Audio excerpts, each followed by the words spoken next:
தமிழகத்தில் கடந்த ஆண்டை விட இந்த ஆண்டு கொலை குற்றங்கள் குறைவு என்று முதலமைச்சர் மு.க.ஸ்டாலின் கூறுவது அட்ராசிட்டியின் உச்சம் என்று அதிமுக முன்னாள் அமைச்சர் மாஃபாய் பாண்டியராஜன் கூறியுள்ளார். டாஸ்மாகில் கணக்கில் வராமல் நேரடியாக வரி கட்டாத பொருட்கள் விற்பனைக்கு வருகின்றன என்று அதிமுக பொதுச் செயலாளர் பழனிசாமி சட்டசபையில் பேசினார். முன்பு நிதியமைச்சராக இருந்த தியாகராஜன் டாஸ்மாகில் 20,000 கோடி ஊழல் நடக்கிறது, அது எங்கு போகிறது என தெரியவில்லை என பேசினார். தற்போது டாஸ்மாகில் 1000 கோடி ரூபாய்க்கு மேல் ஊழல் நடந்துள்ளது என அமலாக்கத்துறை அறிக்கையில் கூறியுள்ளது. மத்திய அரசு உரிய நடவடிக்கை எடுக்க வேண்டும். இது குறித்தெல்லாம் சட்டசபையில் அதிமுக ஆணித்தரமாக எடுத்து வைத்து பேசிய நிலையில் கடந்த ஆண்டை விட இந்த ஆண்டு கொலை குற்றங்கள் குறைவு என்று முதலமைச்சர் பதில் கூறுகிறார். இது அட்ராசிட்டியின் உச்சம் என்று மாஃபாய் பாண்டியராஜன் பேசியுள்ளார். பிராமணர் என்ற கட்டமைப்பை உடைக்காமல் இந்துக்களை மதமாற்றம் செய்ய முடியாது என உணர்ந்த கிறிஸ்தவ மிஷனரிகள் பிராமணர்களுக்கு எதிராக கட்டுக்கதைகளை திரித்து கூறினர் என்று பாஜக மூத்த தலைவர் ராஜா பேசியுள்ளார். தமிழகத்தில் மட்டும்தான் 150 ஆண்டுகளாக பிராமணர் எதிர்ப்பு இருந்து வருகிறது. இது வேறு எங்கும் கிடையாது. பிராமணர் என்ற கட்டமைப்பை உடைக்காமல் இந்துக்களை மதமாற்றம் செய்ய முடியாது என்பதை கிறிஸ்தவ மிஷனரிகள் உணர்ந்தன. அதனால் பிராமணர்களுக்கு எதிராக பல கட்டுக்கதைகளை திரித்து கூறினர். கால்ட்வெல்லின் இழிவான புத்தியில் இருந்து வந்ததுதான் ஆரியம் திராவிடம் என்ற வார்த்தை. இனவாதத்தை அம்பேத்கர் ஏற்கவில்லை. கால்ட்வெல் திருநெல்வேலி பகுதியில் நாடார் மக்களை மதமாற்றம் செய்ய முயன்ற போது அந்த மக்கள் மறுத்துள்ளனர். அதனால் நாடார் சமுதாய மக்கள் தமிழர்கள் இல்லை, வந்தேரிகள் என திருநெல்வேலி சாணார்கள் என்ற புத்தகத்தில் கால்ட்வெல் எழுதியுள்ளார். அப்போது நாடார் சமுதாய மக்கள் தமிழர்கள்தான் என தில்லைவாழ் அந்தணர்கள், சிதம்பரம் தீட்சிதர் ஆகியோர் நீதிமன்றத்தில் வாதாடினர். இப்படி ஒற்றுமையோடு வாழ்ந்த சமூகத்தில் புதுசாக கரடி விழுகின்றனர் என்றும் சனீஸ்வரன் என விமர்சித்த சேகர்பாபு உள்ளிட்ட தப்பு செய்யும் யாரையும் தண்டிக்காமல் விடமாட்டேன் என்றும் ராஜா பேசியுள்ளார்.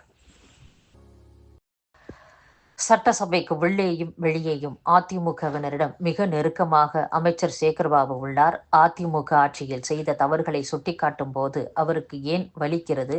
சபாநாயகர் அப்பாவு தன்னை தலைமை ஆசிரியர் போலவும் எம்எல்ஏக்களை மாணவர்கள் போலவும் நினைத்து கொண்டு சபையை நடத்துகிறார் என்று தமிழக வாழ்வுரிமை கட்சி தலைவர் வேல்முருகன் பேசியுள்ளார். அத்துடன் தமிழக சட்டசபையின் மரபுகளையும் மாண்புகளையும் மதிக்காமல் வெளியேறிய ஆளுநர் RN ரவியை எதிர்த்து முதல் ஆளாக குரல் எழுப்பியது இந்த ஒத்த சீட்டு வேல்முருகன் தான். அப்போது சபாநாயகர் இருக்கைக்கு முன்னால் ஏன் வந்தீர்கள் என திமுக எம்எல்ஏக்கள், அமைச்சர்கள் யாருமே கேட்கவில்லையே. அப்போது கைதட்டி ரசித்தவர்கள் இப்போது மரபு பற்றி பேசுவது ஏன் என்றும் வேல்முருகன் கேள்வி எழுப்பியுள்ளார். தமிழகத்தில் வெப்பத்தின் தாக்கம் அதிகரித்துள்ள நிலையில் தமிழக அரசு பேருந்து ஓட்டுநர் மற்றும் நடத்துனர்களுக்கு மோர் பாக்கெட்டுகள் வழங்க வேண்டும் என்று போக்குவரத்து கழக கிளை மேலாளர்களுக்கு உயரதிகாரிகள் உத்தரவிட்டுள்ளனர். விவசாயிகள் தனி அடையாள எண் பெற உரிய ஆவணங்களை மார்ச் 31ஆம் தேதிக்குள் சமர்ப்பிக்க வேண்டும் என்று வேளாண் துறை கெடு விதித்துள்ளது. நாடு முழுவதும் உள்ள விவசாயிகளுக்கு ஆதார் எண் போல தனி அடையாள எண் வழங்கப்படுகிறது.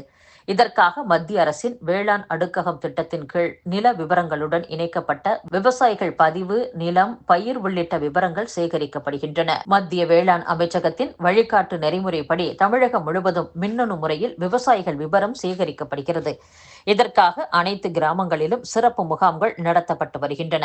இந்த பணியை வேளாண்மை, தோட்டக்கலை, வேளாண் பொறியியல், வேளாண் வணிகம் உள்ளிட்ட பிரிவு அதிகாரிகள் மேற்கொண்டு வருகின்றனர். சிட்டா, ஆதார் எண் இணைக்கப்பட்ட மொபைல் போனுடன் சென்று விவரங்களை பதிவு செய்ய விவசாயிகளுக்கு தனி அடையாள எண் வழங்கப்படுகிறது.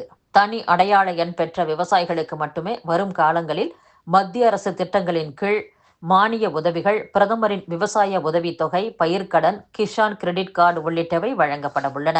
இந்த பணியை முடித்தால் மத்திய அரசிடமிருந்து தமிழக வேளாண் துறைக்கு 1200 கோடி ரூபாய் கிடைக்கும்.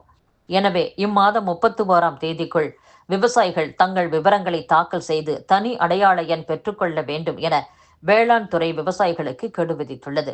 தனி அடையாள எண் பெறாத விவசாயிகளுக்கு ஏப்ரல் முதல் மானிய உதவி, கடன் உள்ளிட்ட சலுகைகள் வழங்கப்படாது என்றும் எச்சரிக்கை விடப்பட்டுள்ளது. ராஜஸ்தானில் அருந்து கிடந்த உயிரழுத்த மின் ஒயரில் பைக் உரசியதால் மின்சாரம் தாக்கி 3 பேர் உடல் கருகி உயிரிழந்துள்ளனர்.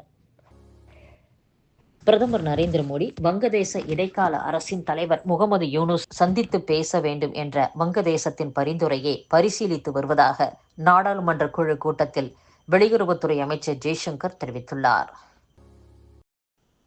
டெல்லி உயர்நீதிமன்ற நீதிபதி யஷ்வந்த் வர்மா வீட்டில் கட்டுக்கட்டாக பணம் கண்டறியப்பட்ட விவகாரத்தில் அவருக்கு எதிரான விசாரணை முக்கியமான 2ஆம் கட்டத்தை எட்டியுள்ளதாக கூறப்படுகிறது.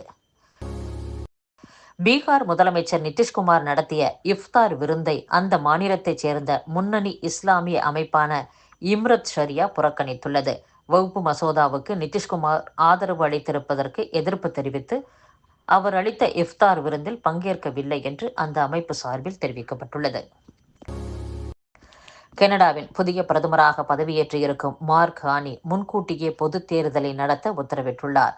வரும் அக்டோபர் மாதம் வரை பதவிக்காலம் இருக்கும் நிலையில் நாடாளுமன்றத்தை முன்கூட்டியே கலைத்து வரும் ஏப்ரல் 28ஆம் தேதி பொதுத் தேர்தல் நடத்த அழைப்பு விடுத்துள்ளார்.